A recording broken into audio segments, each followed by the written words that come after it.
Yeah, you see what's going on, man. Another episode. Dave. Well, let me do it this time. You're now tuned into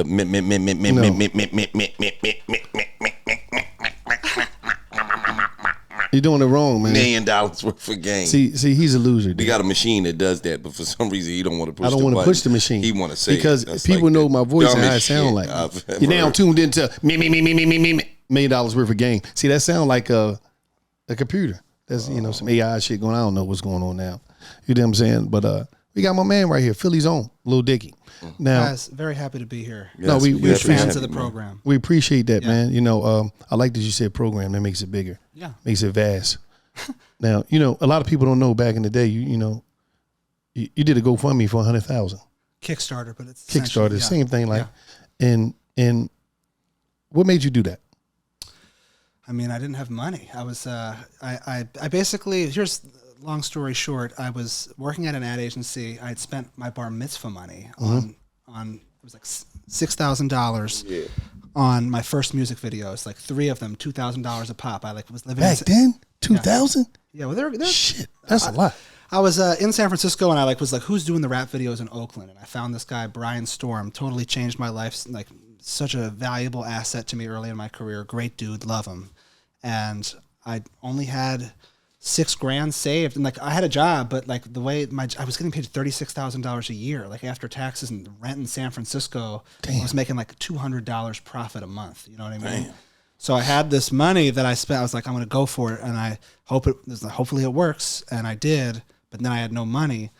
But what I did was I created enough content over the first I worked on the stuff off to the side while I was at my job for 2 years.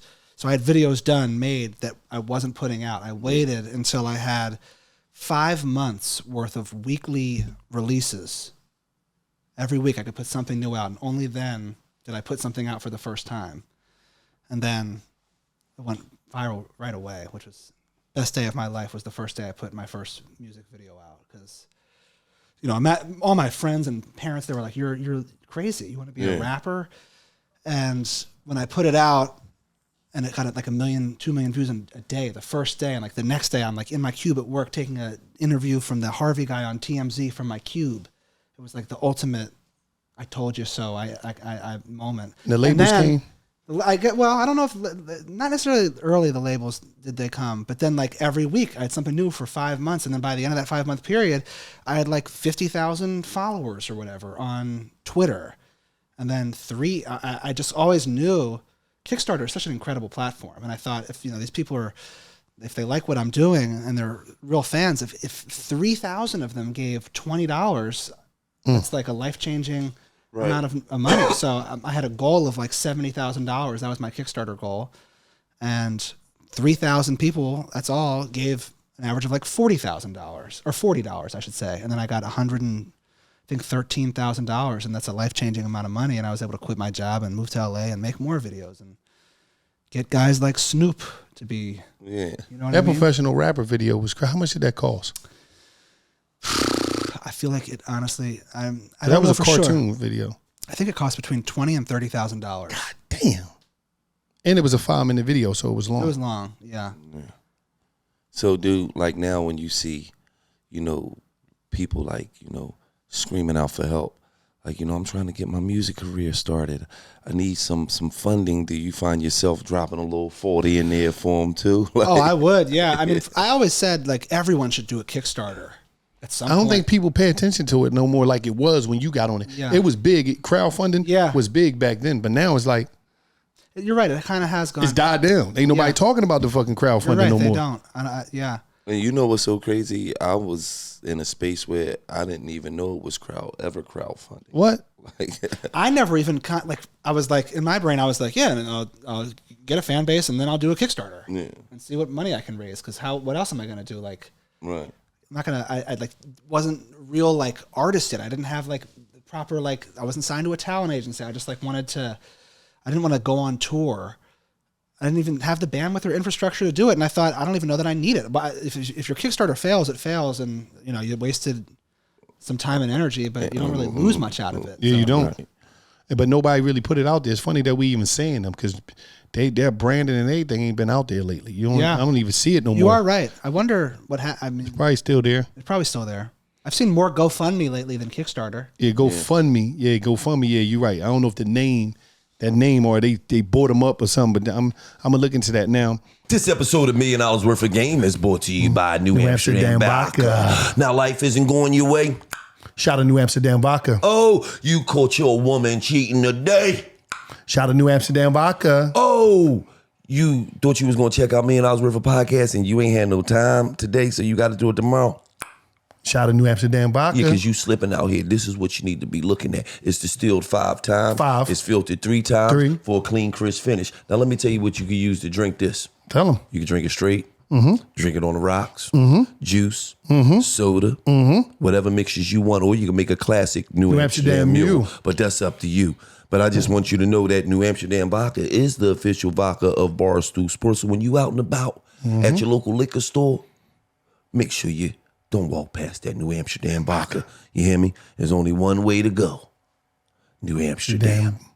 Shout out to the New Amsterdam Queen, too. My wife be at the house doing it big with the cocktails, her and the girlfriends. They doing it big. You want a cocktail, babe? Yeah, bring me down one because y'all up there getting busy. So I might as well get busy with you. New Amsterdam Vodka, official vodka of Barstool Sports. And it's just like that. This episode of $1 Million Worth of Game is brought to you by Barstool Sportsbook. Now, if you follow me, you know personally I use Barstool Sportsbook. Y'all be begging me for my picks, begging me for my parlays. Yes. And guess what? They call me the COK. Cash out king. But hold up, I'll be helping you with a lot of them picks. I'll be giving you picks. But sometimes you be wrong too. But today's show is brought to you by Barstool Sportsbooks, and I just want to let you know nobody cares about your bracket, and that's why you need to download Barstool Sportsbook. Who really needs a bracket when you can just bet on all the action? Barstool Sportsbook is the best place to start. Now offering $100 sign-up bonus to new users. So sign up today. Use the code TOURNEY. Or tourney, however you say it, then place a $10 or more cash wager on any basketball bet. Win or lose, you receive your $100 in bonus cash. So download and create an account today and be sure to use the code TOURNEY to unlock your $100 in bonus cash. That's TOURNEY. 2 incredible rounds are in the books, and there's some games coming up. You can unlock your $100 bonus. We also have special bets from Big Cat and Dave, and great promos like Parlay Insurance, Underdog Insurance, and more. So download Barstool Sportsbook, create an account today, and be sure to unlock your code TOURNEY to get your $100 in bonus cash. Must be 21. If you got a gambling problem, you already know what to do. Call 1-800-GAMBLER and get you some help. And it's just like that. Right. You do your music. Yeah. How did you think you was going to be received? Because you've been trying to do music for a while before that. I thought, well, truthfully, my whole life I wanted to be a comedian. That's like what I've always wanted to do my whole life since I was a kid. I was like, I gotta be like, nothing makes me happier than making people laugh. How can I, and I don't think like guys like Adam Sandler or like Larry David or Seth Rogen begin as anything other than everyone's funny friend, which is like what I felt like I was. Like, and I got consistent feedback no matter where I went. Like, you're funny. And I was like, I love this. How can I do that? So my initial goal with Lil Dicky, really when I started to do it was more like, I'm going to try to get noticed for being funny. And like, maybe like the South Park guys see one video and bring me into their world. And then I meet someone there.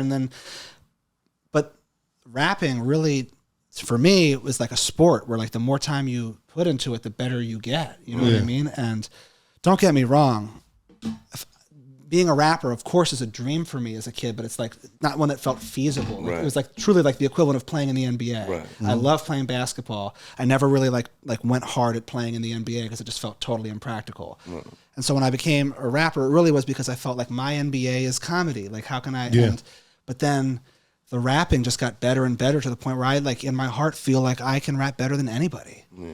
And so, which is an incredible feeling. Yeah. And so I wanted to like really pursue that independent of comedy. And, obviously a lot of my songs have comedic bones to them, but the things I'm the most proud of are the ones that have no comedic bones in them whatsoever. And I'm just rapping and being good, That's major. And it's hard to be good. Yeah. When there's so many people that rap. So when you stand out. It's hard.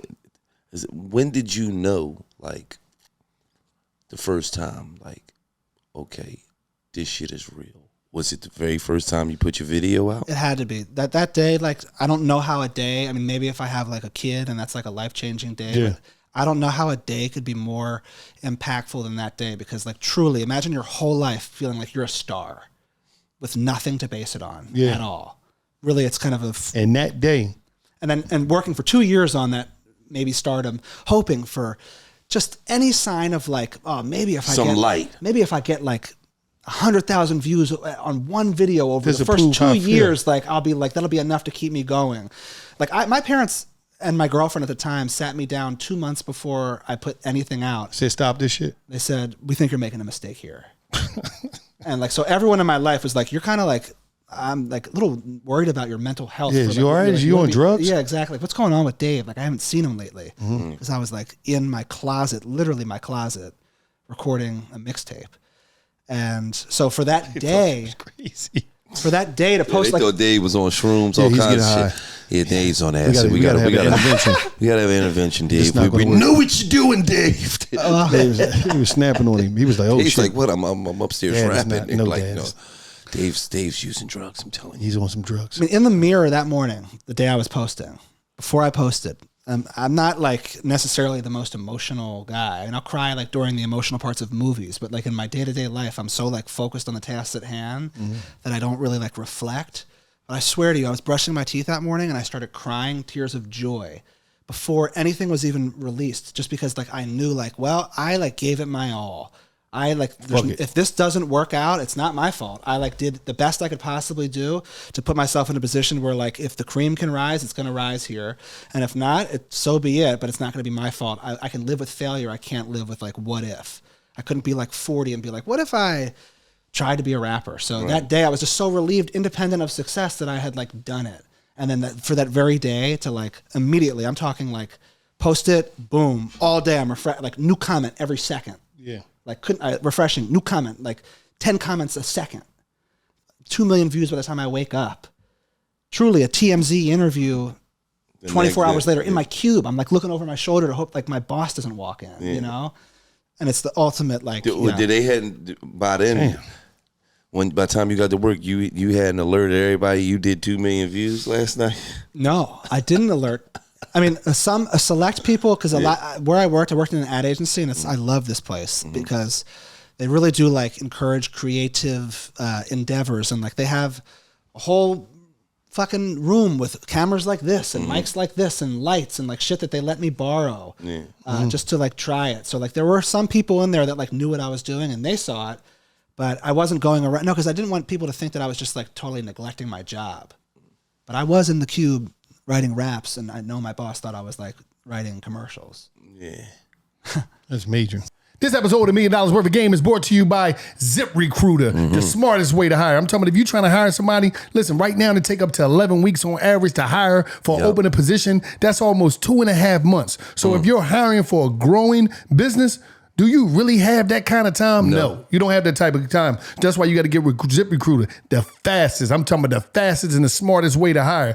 Well, if you're listening today, I got some advice for you. What? Stop waiting and start using ZipRecruiter. ZipRecruiter can help you find qualified candidates for all roles fast. I don't care what you got going on. Whatever role you got opening, they're going to help you out because it's the smartest way to hire. It's ZipRecruiter. And right now, you can try it for free at ZipRecruiter.com/game. Right now, I'm talking about, that's all you had to do. You're going to use it for free. So what are you, like, why are you waiting? ZipRecruiter. Like why would you wait 11 weeks? Damn. I mean, how is ZipRecruiter so effective in helping you hire? ZipRecruiter uses, I'm talking about powerful matching technology to quickly find and send you the most qualified people for your roles. I'm talking about the most qualified people. You can check out the people that ZipRecruiter send you.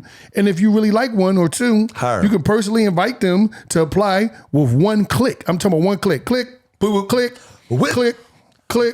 click, which makes them apply even sooner. Plus, here's how quickly ZipRecruiter can work to help you hire 4 or 5 employees who post on ZipRecruiter, get qualified candidates within the first day. So speed up your hiring process with ZipRecruiter.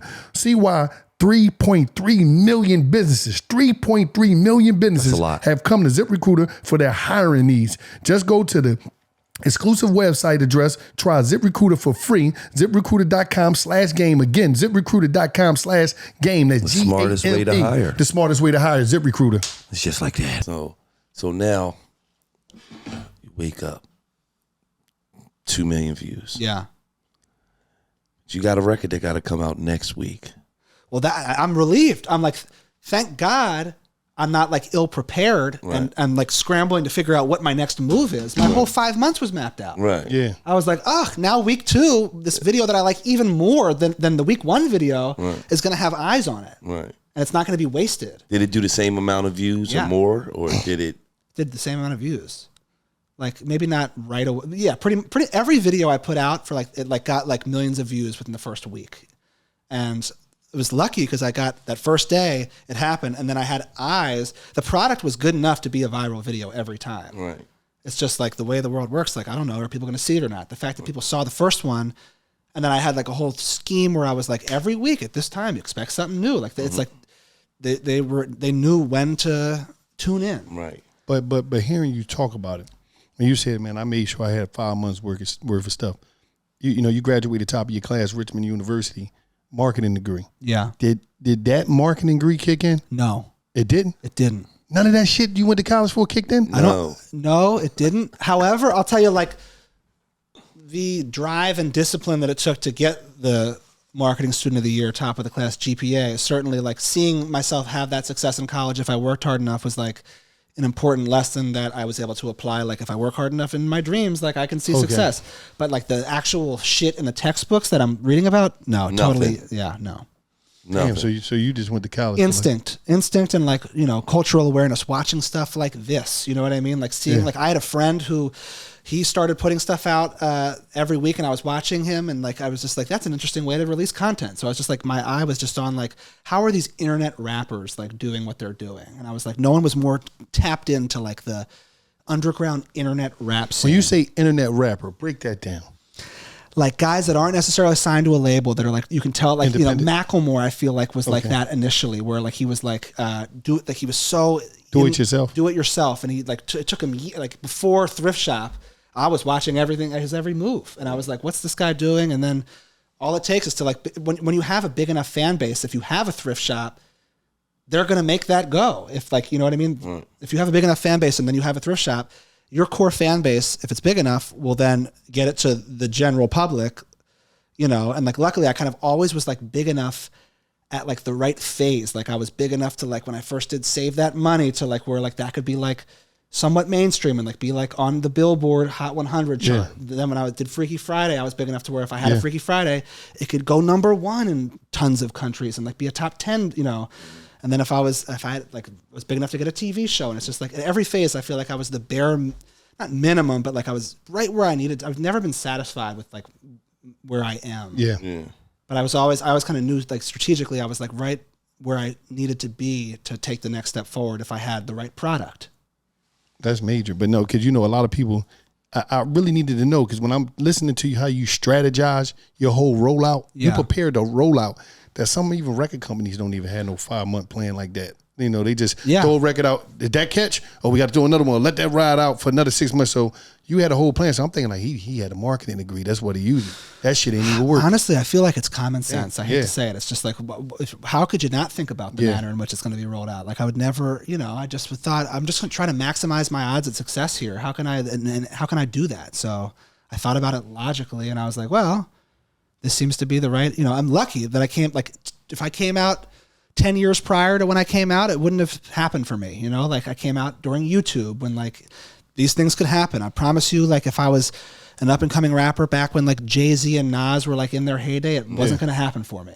You know, but I knew that like, oh, I can use my sense of humor and like differentiate myself and like do something that's different myself. Like even the way like you can make a real music video starting in like 2013 or whatever, like that looks like it's got slow motion, all this shit that you saw. Like I grew up seeing Biggie and Mace videos and they're like $1 million things. And then Hype William videos. Exactly. I'm seeing like really great videos be made for like $1,000. I'm seeing a computer that everyone has, the MacBook Pro, have a built-in recording studio where all I have to do is pay $400, buy a microphone, and I can make studio quality music in my room.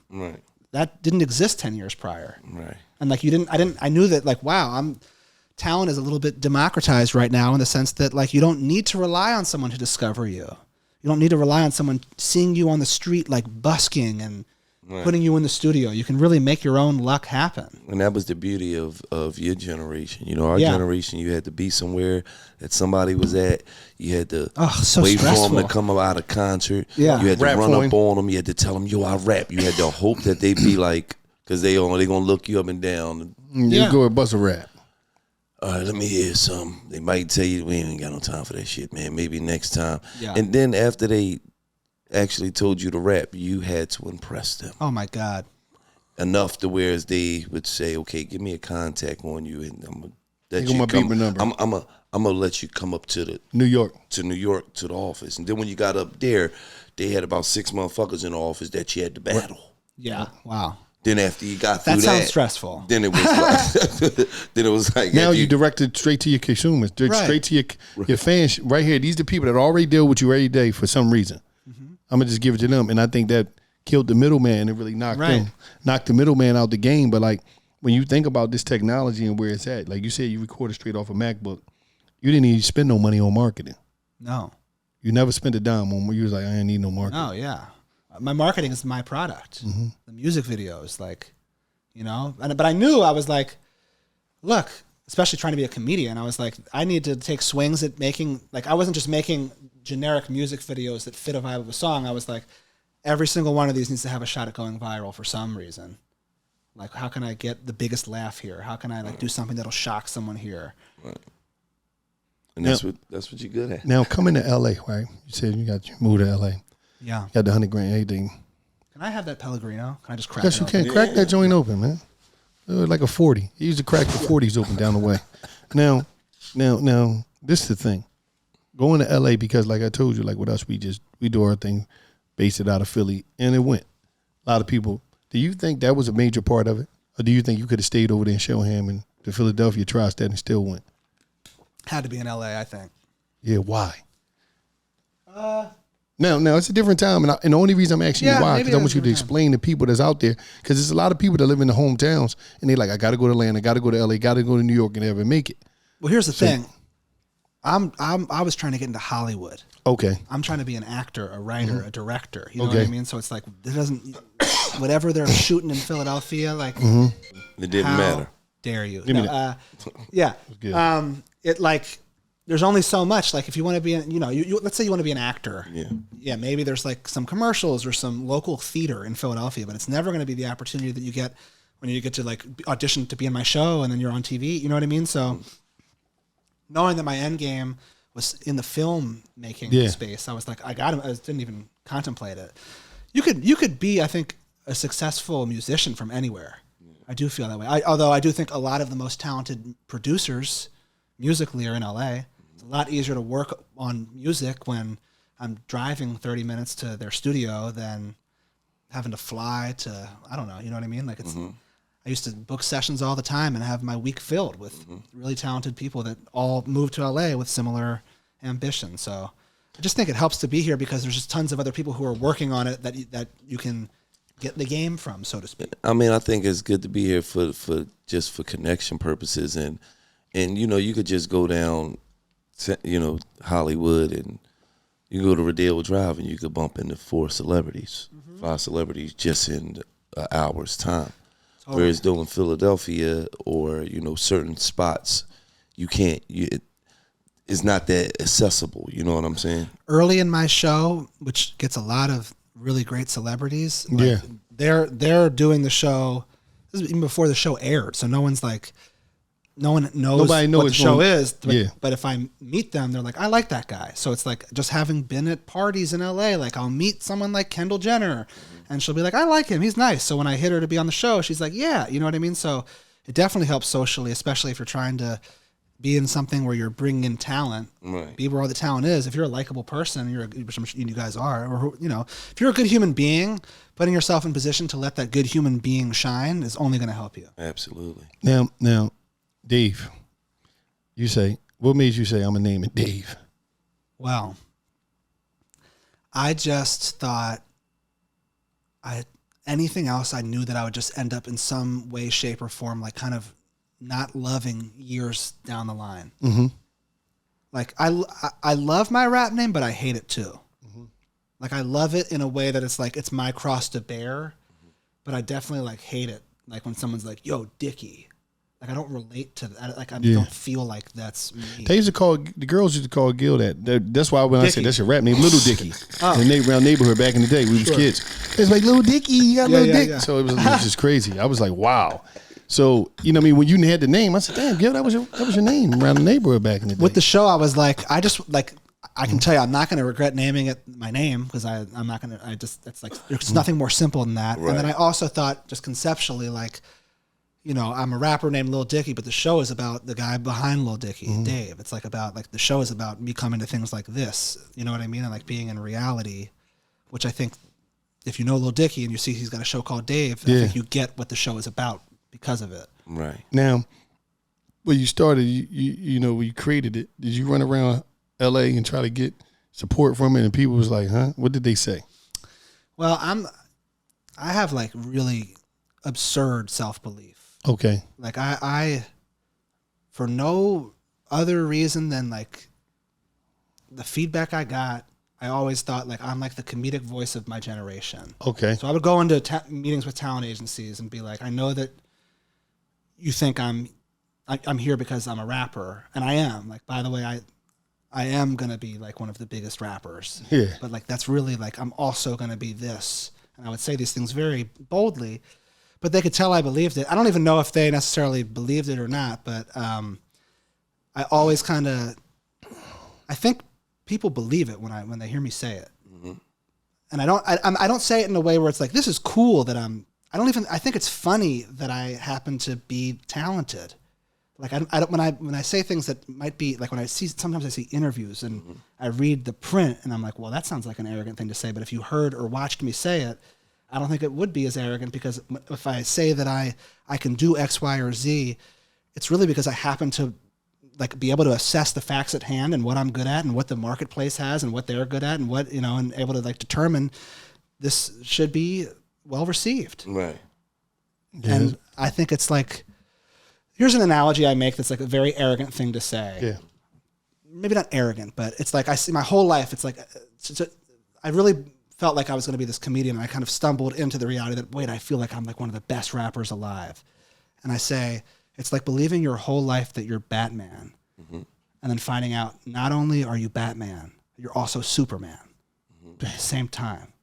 And it's really, I could totally get how that could be perceived as arrogant, but it's like, I didn't even know I had that skill set as a rapper. Right. I didn't even think I was musical. Yeah. Like I played the drums a little bit, but to just like find out that like, oh, I can make a platinum song that like I write the hook for. Like I didn't even know, I just like I just hum. Yeah. I'm just the guy who's humming. Right. You know, so it's just, don't limit yourself to, you know, things are surprisingly possible in life. Yes, it all starts with self-belief, man. You know, you come off as a humble guy, but a very confident person, a person that believes that you can do whatever the fuck you put your mind to.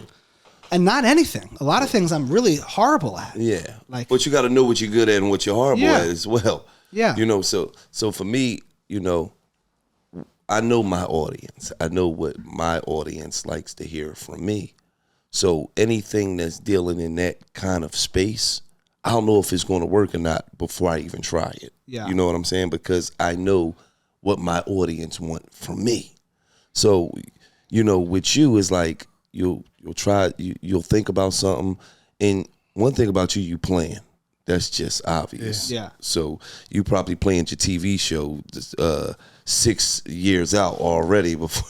Yeah. You got 6 years worth of episodes already. Yeah. He's writing it down. Yeah. Before you even started. When I was on tour, like as a rapper, no TV show with Gata, who's in my TV show, I'm just writing down every funny thing that occurs. The whole show began with like me looking at my list that's like 50 pages and like whittling it down to like what's a season 1 idea? Like I can't have like me hanging out with Kanye season 1. It's too big of a jump, you know? Like, so this Kanye story might have to wait till season 4, you know? But like, what can happen season 1? What's a good first episode, pilot, you know?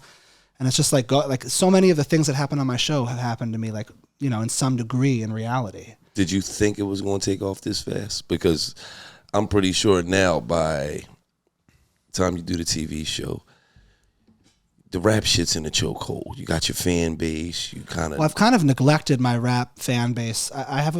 Truthfully, I haven't put an album out since 2015. I've put 2 songs out in 8 years. When you think about it that way, it's absurd. But it's not for lack of effort. The TV show, like the stuff that I do on the show, is so all encompassing. Like the life cycle of a show, you write it for 4 months, and I'm like the main writer in the room writing the things. You shoot it for 4 months. I'm in every scene. You edit it and I'm the guy who's in every edit session. I'm the guy doing all the schoolwork, composing, writing all the music for it, like doing all the. I'm in every color correction session. How the fuck you sleep? Well, I do sleep 8 hours a day. Damn. You get a whole 8? I get like 7 now, I guess.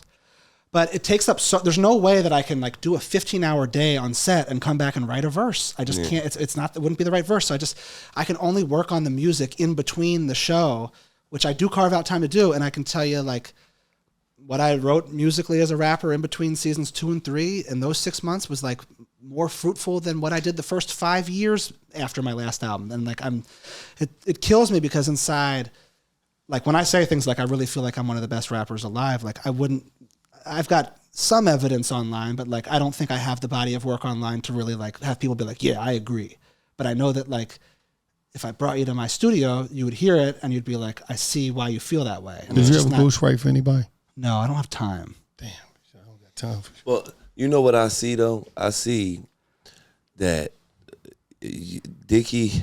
Dave grew up a kid who really wanted to be a comedian. Yeah. He wanted to be an actor. He wanted to be in that field. Yeah. Oh, he stumbled across, oh shit, I can rap. Yeah. Wait, I think I'm really good. Parents like, Dave, sit your dumb ass down, Dave. You're on something. You're going to mess the money up. You take the money, you spend the money, go 3 videos. Put it out. San Fran. Millions of views. You're like, holy $6,000. Okay. I got to run with this. But the whole time it seems like your real passion is being a comedian in TV in that field. So when you got the opportunity to do it, it was like, I'm going to do what I really always wanted to do. Sure. The one thing that it's not like, but rapping wasn't just this random thing that I was like, oh, cool, I'm good at this. Like, truthfully, if I had 3 dreams as a kid, it was comedian, rapper, playing in the NBA. Oh, okay. You know what I mean? Yeah. Like, so it's like, I love rap. I always will owe hip hop just for even allowing my voice to even be heard. And like, I'm so competitive. I'm like from Philly. I have that like competitive grit to me where like, now that I know that I can do this, I can't feel satisfied until everyone knows what I know. And so I do feel bad for the core Lil Dicky fan base out there that's like, fuck you, man. Like every time I post anything on Instagram or anything, it's just like, where's the album? Where's the album? And it's like, it's been 8 years. Fuck you, Dicky. But fuck you, little Dicky. They done changed it. Fuck you, Dave.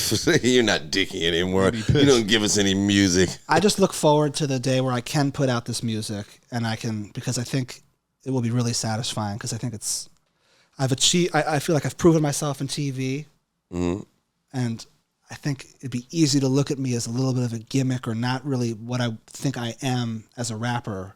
And I look forward to the day that, I have evidence of being a good rapper. Yes. I do. I mean, you're from Philly, man. Philly rappers, that's what we do. Right. We go. Like, but it's more than just being good that I want to achieve. It's like, I take pride in songwriting, melody, But I used to, when I started, I was like, I got to be like so many words. And like, and now I don't, when I rap, like when I listen to my old stuff and I'm rapping fast, I'm like, what a loser I am.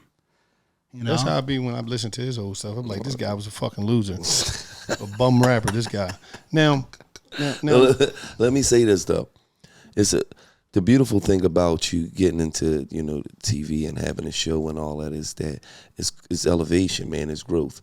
Some rappers, they come in the game, they could just rap. That's it.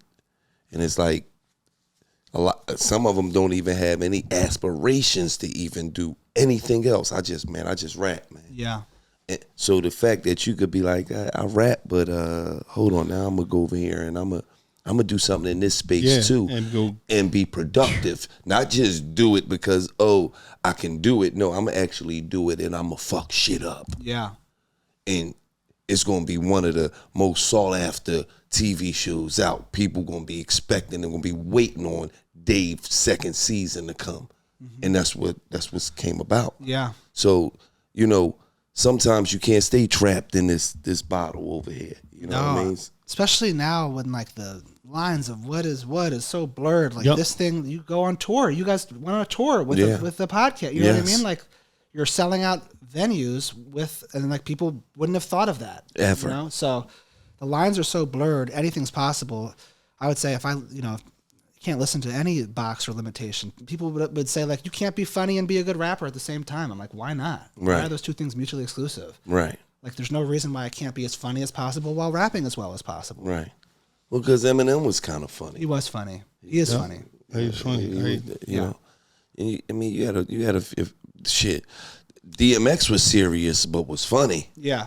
He would say some shit that you'd be like, yo, that was fucking funny. Like, it was hard, but it was definitely funny how he put it together. There's a long history, I feel like, of comedic personalities as rap. Like, Snoop is one of the funniest guys I've ever met in my life. Yes. Unc is definitely, we was on the phone with him. Like, he was fucking dying. Now, Dave, you got the idea, you got the whole thing. You went to the agency, you went all that. Making it. Yeah. Was it because this was your first time making something of this level. Was it fucking crazy? Was it a crazy journey? It's I would say, whereas rapping, it took me like working so hard, the 10,000 hour rule to even get to a place where I can listen to my rap and be like, I respect my thing. Mm-hmm. I think I just like rolled out of bed able to do this more. You know what I mean? Like where I'm certainly like, I do things now season 3 that are astronomically better than like what I did season 1. Like season 1, I'm like looking around and being like, what is going on here? What does this department do? What does he mean when it's like a 2-shot and it's like a rake 2-shot as opposed to a frontal 2-shot? Right. It's like learning all the lingo and like understanding filmmaking. Mm-hmm. Like it's weird. I always envisioned myself a comedian my whole life, but now more than ever, I actually think if I had one word to describe myself, it's filmmaker.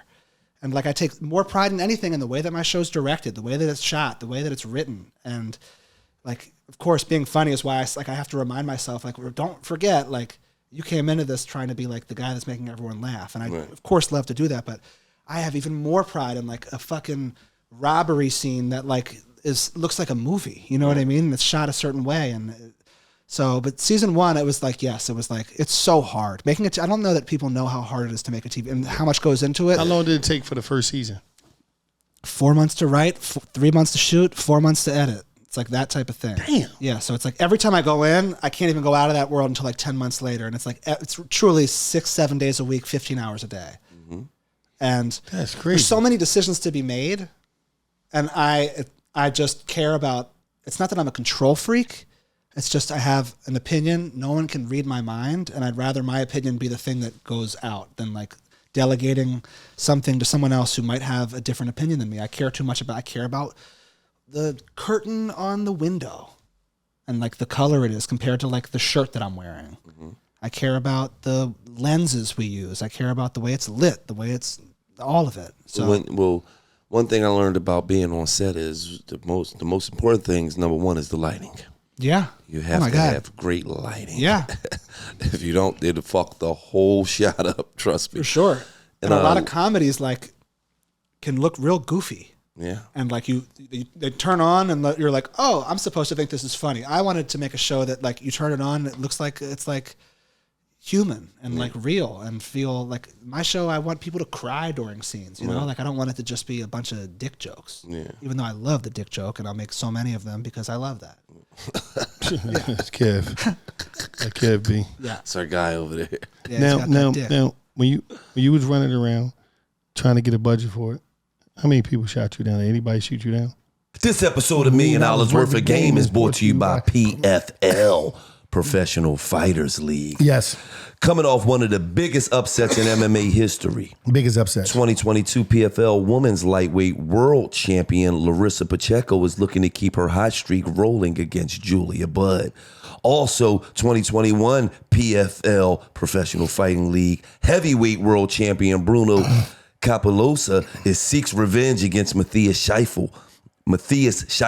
Also, Aspen Lab makes her PFL season debut against Olena Kolsnik. Biagio Ali Walsh, that's the grandson. I seen him in him in the ring. But Muhammad Ali takes the smart cage for a second time in his hometown, Las Vegas. So the PFL season is getting toughest test of all sports. All sports. I'm talking about, I don't care what sports you name. The Professional Fighters League is where it's at if you want to see the action. So the PFL Las Vegas residency continues on Friday, April 7th at 10 p.m. on ESPN2 and ESPN Plus. So make sure y'all tap in to the Professional Fighters League. It's coming on April 7th, 10 p.m. on ESPN2 and ESPN Plus. And you know I'll be tapped in. I want to see Muhammad Ali grandson get busy. You know what I mean? Well, I think I'm going to get in smart gauge. What? The smart gauge? Yeah, they'll tap you out. So they'll tap you out. You jump in that cage if you want. They'll tap you out. But make sure y'all tune in. Professional fighter league to the PFL. Like April 7th. I'm getting in there. It's going down. It's just going like down. That. Right. Like the show. Basically, where I'm best at is in a pitch. Like pitching this show. Like I couldn't thrive more. I like nothing. It makes me happier than like sitting down with a room full of executives and being like, there's not even a doubt in my mind that this will be a good show. Like by default, look at the context, look at the world I'm in, look at look at the landscape of television. Like this by default is going to be good. I think that this is going to be like one of the best shows of all time. And it's not hard to sell that dream if you really believe it. And like I tell the stories that I was planning on telling. So I got a lot of yeses. A lot of other comedians might have had getting the meeting is the hard part, I think. Yeah. And I think all my music videos and everything like that acted the way stand-up comedy acted like 20 years ago for like the Chris Rocks of the world who like just needed to get discovered like for their 5-minute set in New York City and like the guy on SNL sees them and like they get, it's not like that anymore. So I think with my music and my videos, I was able to get the meetings, and then when I got the meetings, I'm able to like matter of fact break down what this thing could be. And I think deep down, it's hard to argue with the facts at hand. Why? It kind of reminds us of us, though. Yeah. We get the meetings and we close. Yeah, it's over. I believe it. We closing that shit. Yeah. Now, FX, Hulu. Why? What was it about FX? Well, I like the people, like the human beings in the meeting. That's a big factor. Yeah. I liked the track record of TV shows like. FX has some of the best shows on TV, and they're really notorious for being a creator's medium. Like one thing I was really concerned about was like, with my music, no one tells me anything. I didn't sign to a label that like has I couldn't care less what anybody thinks. Right. I need to like be the one controlling all of the creative. And I was worried about making a TV show where then all of a sudden I get notes from a network and like, do I have to listen to them? And like FX was just like known for like, letting their people be like true auteurs and like let them do what they want to do. But also they're really added value. Like I will send them a rough cut, and they'll have notes, and I swear 70% of their notes I will listen to, and it will make the show better. Right. So I just think seeing the shows that they had made, shows like Louie, like I love that show. Yeah. I was able to be like, this network seems like a good fit for the type of show I'm trying to make. Yeah. Well, we give and then with Hulu, the fact that Hulu then merged with them, so now I'm getting two networks. I'm getting both. Yes, that's major. It's beautiful. Well, shout out to FX for being great partners. I also want to shout out Barstool Sports for being great partners. That's nice, yeah. Because they stay the fuck out of our way. Yeah, they understand that. They understand that we do what we do, and they're like, we love what you guys do, and we don't get any of those notes. Yeah. You can tell it's your guy. The reason you got it's so you know what I mean, and it's like that's why I said before we started this that like being from Philadelphia, it's like I get this feeling of nostalgic pride every time I watch anything you guys do. That's how it be though, kind of when you're from Philly and you see somebody win. Yeah, it just gives you a sense of pride because we not New York, we not LA, it's not a bunch of opportunities there. So when you see somebody really come up and do their thing, you like, damn, that's what's up, man. Because the journey was difficult. fucking, it's hard coming out of Philadelphia. It's extremely hard. And like when you see your show, it's like, damn, this dude got a show, and it's just, you never know who's gonna pop up. That's what I liked about it. I'm like, oh shit. You don't know. I'm talking about you don't know who the fuck gonna be on this next season scene. Is crazy. I'm not even gonna name the people, but the people that we got for you this, can't just name a couple. I mean, there are some just for $1 million worth of game followers. Like. I can tell you, the guys like Don Cheadle. You know what I mean? Like he's a legend. Yeah, but like Don there are names that I'm not going to name because you're just like it's such a moment when you're going to be watching it. When you see it, like, oh shit. And like the people that we got on this season, I can't even believe it. Was it easy once crazy. they seen the first season? Jay-Z and Beyonce. Once they name names. Listen, once they seen the first season, now everybody was calling. Matthew McConaughey. Easier once like first season, man. I'm telling you, there were times where like I'm like, there's a rapper supposed to be in it and he's just not coming, and I'm like calling every rapper I know that lives in LA and being like, hey, you want to be in this TV show I'm making? They're like, yeah, sure. And I'm like, okay, can you come right now? Because like the money's like currently being lit on fire, and like we had a scene that like was supposed to start. It's not like going to the studio where it's like if a rapper doesn't come that night, you can get back to it. Yeah. It's like every day is like $500,000 lit on fire. That like isn't my money. Right. So it's like it's so stressful. There were days where I had $20,000 in a backpack, like for like whatever rapper that was going to show up that day. Season 1, right. Season 2, I knew everyone was showing up. Season 3, I can't believe it. Right. Season 3 is like, damn, I can't believe the level that it's gotten to. So season 4, we're gonna be on there. We're gonna get our cameo on there. Yeah, I like that plug. That's a shameless plug. Yeah, Too. I fucking love it. We in there doing the little scene. They gonna, oh my God, Gillian Wallo was in Hollywood. No, because see, the difference is the studio.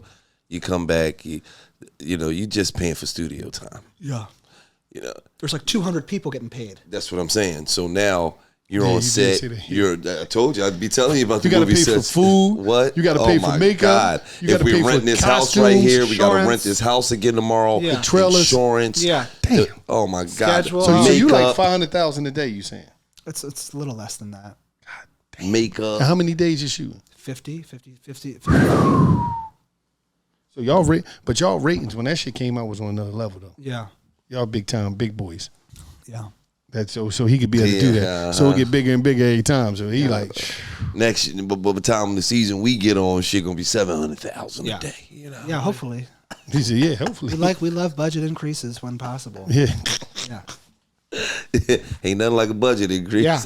But with this day in technology, I'm not saying Dave, the internet and some cameras or some cell phones. Yeah. You can make a whole movie, a show. Yeah. I'm talking about these phones. Like, or even the medium. Look at TikTok. I'm not even on TikTok, but if I was 20 years old and I want to be a comedian, all I'd be doing would be TikTok and like trying to understand because you don't need a show anymore. Like I look at a guy like Drewski on Instagram and it's like people are able to see like this guy's one of the funniest guys in America. Mm-hmm. And just by him making his iPhone video skits. He got Drewski on there too. Right. I bet he got Drewski on there. Not yet. Man. No. Drake. He said you ain't got. He got Drizzy. He got Drizzy. He said no to Drewski, but Drake. He said. But you see that we got the alley hoop. I can't tell you anything. But you want Drewski. I love Drewski. Okay, so that's gonna happen. I don't know him personally. Yeah, but every time. What we do know is he don't got Drewski, but he got Drizzy. I wouldn't say that. We won't say he's not one. He's good. Hands. He was originally there's Jay-Z and Beyonce. I didn't deny either. Yeah, he didn't deny that. I'm not gonna deny anything because anything's possible. It definitely is. Yeah. You like Obama? You got Obama on there? No. Oh shit! You got Obama on it? No. He got it. Why would he? But just maybe. say? But like you never know. That's the it. thing. You feel like it could be possible. It is. Because do you create a list and say I'm going after all these people? Oh yeah. And now it's even more specific where it's like we're writing. I mean, there are a few things I did that was kind of reckless this season where like I wrote things that were so hyper specific to a certain person that if they said no, we would have been fucked. And I was like, he's a BMF. He a bad motherfucker. He knew they wasn't going to say no. And I was like, man, I got. They say no, I got to change this shit all the way up. Yeah, it's not like a plug and play where you can just be like, okay, put anybody there. Yeah, it's like it's too specific to the people. I land in Canada. I need Drake to pick me up from the airport. You're jumping on the Drake thing. I wouldn't jump on that. Yeah. I said no. Yeah. All right. That's not going to work. Obama, huh? He said, "You got Obama, baby." I didn't get Obama. Yeah, but I like how, but it's you possible. throw it out there. I don't know. I like how Everything's how he'll possible. say, "No, I didn't," but it's possible. But maybe I did. Like, Now, where do we, with Dave, blowing up? Is it going to be movies? Is it going to be? Because I'm seeing it's getting bigger and bigger and bigger and bigger and bigger. Movies have always been my favorite thing in the world. Like, when are you getting into shooting film? I mean, I'm writing a movie right now. I think when you look back at my career when I'm like 70, I really think a majority of like the things you think about are going to be movies. I mean, you'll think about the show, you'll think about the rap career, but I think, rap is a young man's game. I think 20 years from now, man, when you're David Spielberg, Steve's little brother, they won't even know you as a rapper. Well, then I didn't do good enough. I hope that I hope that I change, that I do have a period of time that they'll be like, and there was the music too. I really do. But you got to understand, the music was good, but if 20 years from now they don't remember that you did music, that's because your fucking films are unbelievable. Yeah, I want it all. I just want to be little the best, greedy Dave, man. He greedy. just want it all. So now, but this is the thing though, Dave. This is what I'm looking at. Like the movie, you just said, I'm working on writing one. Yeah. It seemed like you real locked in because you got to put all this time in. Because it seemed like to create Dave, that's longer than doing a movie. Yeah. So you doing that, and then you still writing. That's why I was like, you say you get 8 hours, but it's like, damn. Well, I wish I had more of a social life. You just be right, because it seemed like you're right in. I wish I could spend more time with my girlfriend and like travel. Like I wish, I don't have any kids. I would love to, like, before I have children, be able to like travel the world for like 6 months. I just can't find that window because it's like, I don't feel comfortable taking months off when I have all of these diehard fans that are the reason I even have a career in the first place that don't have a second album. Right. I just feel an immense level of pressure to create. I really do. And So how's your girlfriend feel that you don't have any time for her?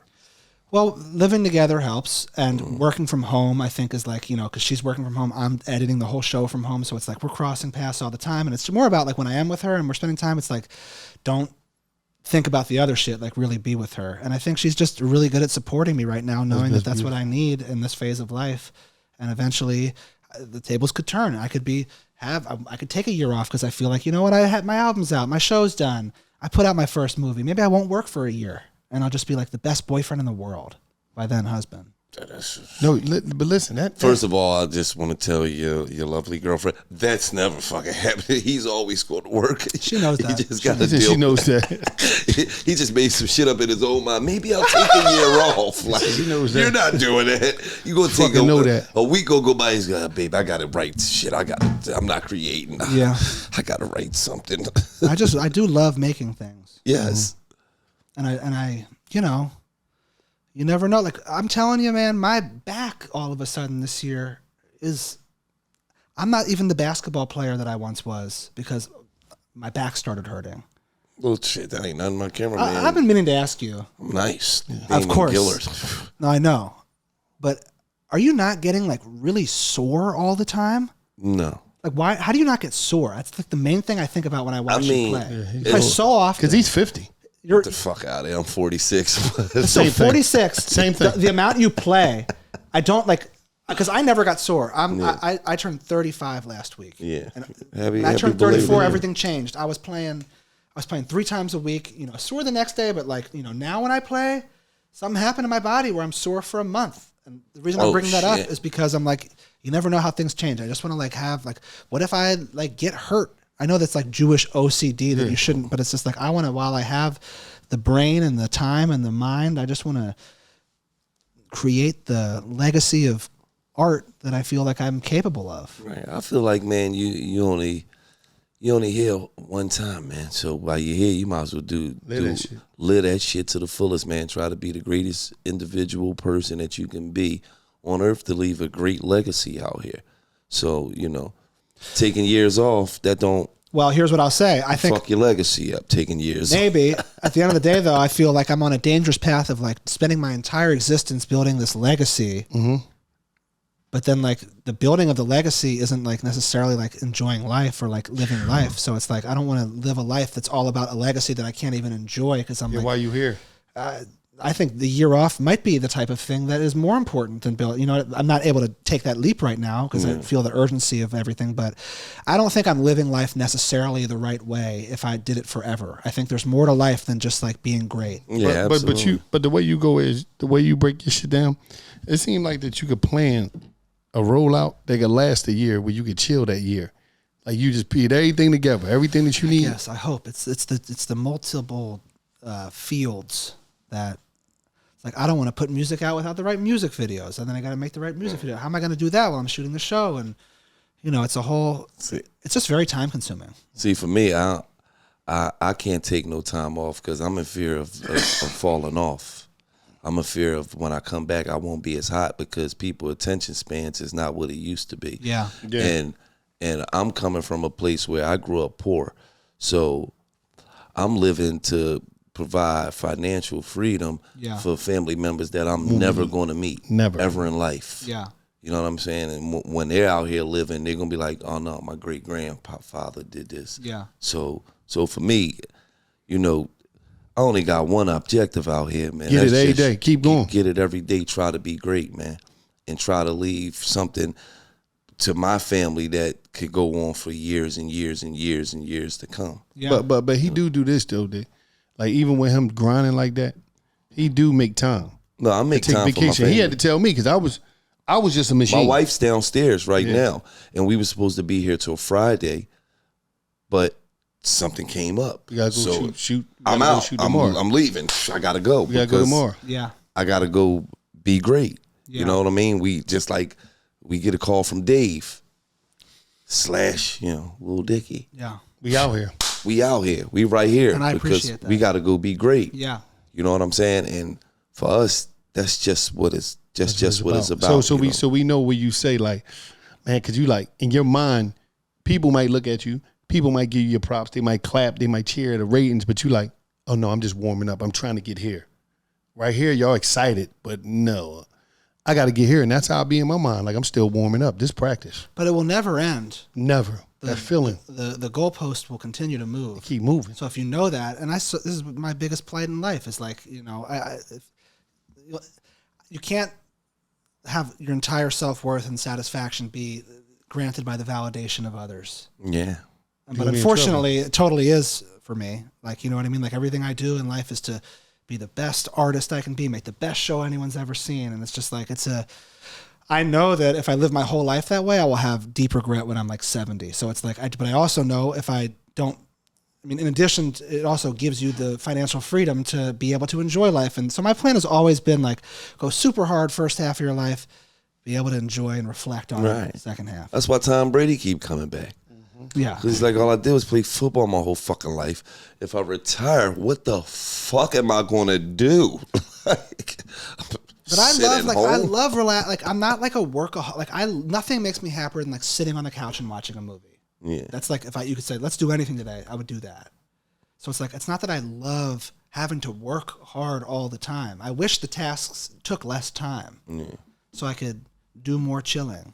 Yeah, but it takes a lot of time to be great. It seemed like, you know, with this coming out, the new season coming out, season 3 is going to be crazy because, you know, after the first year, the first, you know, season, y'all was averaging like 5.3, you know what I mean, million views per episode. Yeah. So it's like, you're going to like, that shit going to be even just, I'm talking about the top in FX history. Mm-hmm. There's the top. How did that feel? Because some people are like, holy fuck, he done it. It's over.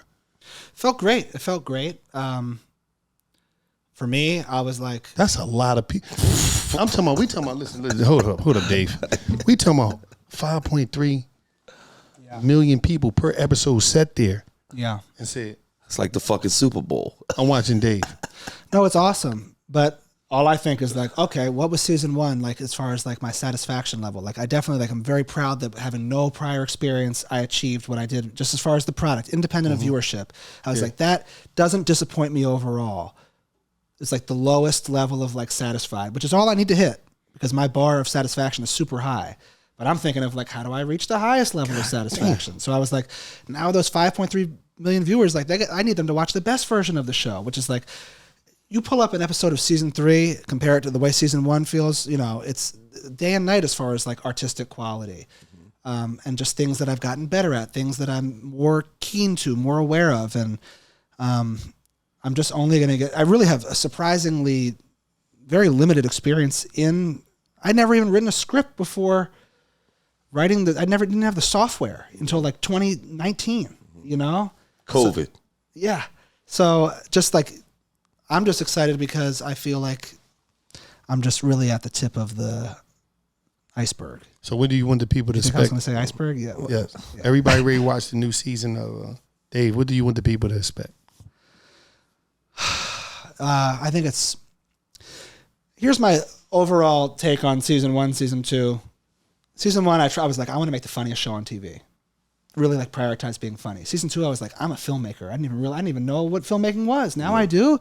I'm watching all these movies. I'm like, how do I make my show feel like this? Like I made it way more dramatic. I added way more things to it that gave it a certain artistic oomph that I don't feel existed in season 1 as much. Season 1, it happened every now and then, but it surprised you. Season 2, it was like really anchoring the season. There was like a lot. It was like a tense season. It was a very dramatic, strife-filled season that I'm super proud of. But season 3, to me, is like the best of everything. Like it's like me being like, I'm going back to making the funniest version of the show I could ever make, while all those artistic learnings that happened over 2 seasons are now being applied. And I'm able to do things that I never could have done visually, artistically, while still making the funniest version of a joke that we've ever, and still seeking out jokes more than ever. So I really think it's like the best. Season 1 and season 2 are pretty different. And I think this is like this middle ground that I think everyone will be like, that's my favorite version of the show. That's crazy, man. Well, listen, man. You see what's going on, man. We got Dave here. Check out the new season. Season 3 is going down, Dave. A lot of shit, a lot of you never know. We might pop up in season 3. 4. No. Listen, no. I got them thinking we're gonna be in this one, man. What the hell is you talking? Well, you already asked them, could we? But no, we could have edited that out, man. They don't need to fucking know that. They don't edit shit out. What are you talking about? I know, but they probably thought we was gonna pop up. You know what I mean? But listen, man. No, Obama and Drizzy's in the next episode. Episode season 3. Nah, I'm not gonna say that. You never know. You never know, though. You never know. I think you know what I think's gonna pop up? There's gonna be some athletes, definitely. Post Malone. I think Post Malone's gonna pop up. That's a good one. I do. I think Post Malone's gonna pop up. I wouldn't be surprised. 21 Burna Savage. Boy. 21 Savage. I think Burna Boy might pop up too. I said 21 Savage. Who else? Ariana Grande. I think Ariana Grande. That's a reasonable guess too. Yes, I think she will pop up. Bad Bunny. Maybe. Just remember the names we said. Just remember so the when name. you see people pop so up. when if that person pop up, make sure y'all film it and then send it to my. They don't know. They don't know. They really don't. I don't know none Kelly, of these you people. was right. So yeah, but man, Kevin Durant. KD was the first celebrity to publicly endorse me. KD's a fucking legend. I love KD's a KD. good I dude. see, and I'm gonna shout KD out too because I see KD showing a lot of love to up and coming rappers. Yes, he do. He did it for me. He posted a song. I was like, I couldn't believe. Remember, it was backstage at the show in San Diego early in my career. No famous person had even sniffed at Lil Dicky, and I'm sitting there and I see Kevin Durant tweeted about me. Fucking hip hop head for real. Love that shit. Then he got in my video. I made a little iPhone. He's in the Save That Money video. He got in the video. Kevin Durant, like really, like when you're like coming up to get that validation from someone like him, it really changes. Shit You know, means me everything. and Kevin Durant had a little light. You probably don't know. We had a little light beef, man. You and KD? Yeah, man. He said my game was trash. Your game is trash. I think he was I like the way you Fuck play. mean? I think he was hating on me. I don't think I've seen people play more basketball like that aren't athletes than you guys. Yeah, well, you know. his fucking game's trash. I'm Dennis Rodman of the team. Don't do that. I grab the rebounds, give you the second shot. Don't play that. I was just interviewed and they were like, who are the best 5 basketball playing people in hip hop? I put you on there instantly. What's up, man? Because you definitely on there too. I would say me, you, Chris Brown. Yep. I have those same 3. Who else? I mean, I have to put Dave East on there. Dave East, He's a beast. absolutely. What about J. Cole? J. Cole. J. Cole. J. Cole played. That's like the 5 real, right there. Like real shit. Like That's the 5 right there. Dave East. Quavo gets cut. Yeah, Quavo and Lil Durk is honorable mention. Who else was I'm okay good? with that list. Yeah, me too. You're not on that Yo, list. you know who's good? Simba good. Simba. Simba's honorable mention to our barbecue big and Russ. I'm in the top 12. Shit. No, Russ is good. Russ is I said Russ. Russ is better than Russ was. Yeah, Russ was knocking down some jumpers. Russ is fucking good. Yeah, I got him out of here though. Yeah. I saw that. Chris Brown got you out of here too. Yeah. Chris Dave East, I'm waiting for you to step up so I get you out. Dave East was like, you got to. I was think about this. Dave East East too big tall for you. as shit. He's Well, too hold big on. for you, Gil. My I had to file him down. Freshman year, University of Back Richmond. him down. Dave East, also a freshman, University of Richmond. He's Oh shit. 8'10". He's playing sixth man on the basketball team. You know what I mean? So like my perspective on Dave East is like, what the fuck is his last name? Dave Brewster. Brewster. I was like, that's Dave Brewster. Mm-hmm. Who I was like, I remember I played pickup with him one day, and I was like, I felt like I was like hanging out with Puff. You know, like I was like, Damn. he I think he's not as good as he used to be. He can shoot. He can shoot, and he's 6'6". Mm-hmm. He tall. And he's got the instincts. He's a Division I basketball player. None of these other guys you mentioned are even close to that. Nah. Not even close. Nah. So his instincts are D1. Yeah. Damn. I cook Dave. I got me filing him down. What Dave? That Dave or No, Dave? East? Davies. I got me filing him out. You're physical. I've seen you. Yeah, see, I play big. You play I play physical brand. My game is like every Barkley, team needs a guy like you. Barkley, Shaq, What Barkley? Rodman, Charles. Yeah. There's a mix of Dirty people say work. that. Yeah. People say my game is a mix. He's setting the screens for guys like you to come off. Yeah. You didn't see me with the wrestler. Listen, you No. His shit. When we was more at like, come on, man. We was at the big three, man. This dude's a fucking WWE wrestler. I backed him down. I had him. He didn't score 1 point. Do you stretch? Neither did you. No, I don't. No, Sammy Stretch be stretching him out at the gym. There's an old head named Sammy Stretch. Yeah. Oil him up. He What got do the you hot mean? oil. Yeah. No, Sammy Stretch. I'm right there with you. He's this old Italian guy from down South Philly. He come to the gym and he just stretched him out. He got the hot oil, dip his hand in the hot oil, and stretch his legs out and all that. Man, we ain't trying to hear that shit. Make sure y'all tune into the next episode. Sammy the next Stretch. season of Dave, man. Thank you for having me. It's Man, been we a pleasure. appreciate you for coming through, man. It's always a Philly thing. Yes. And we just appreciate you for being great, man. Thank you guys. You know what I mean? You It's doing right back at you. Absolutely, man. And it's just like that. Right.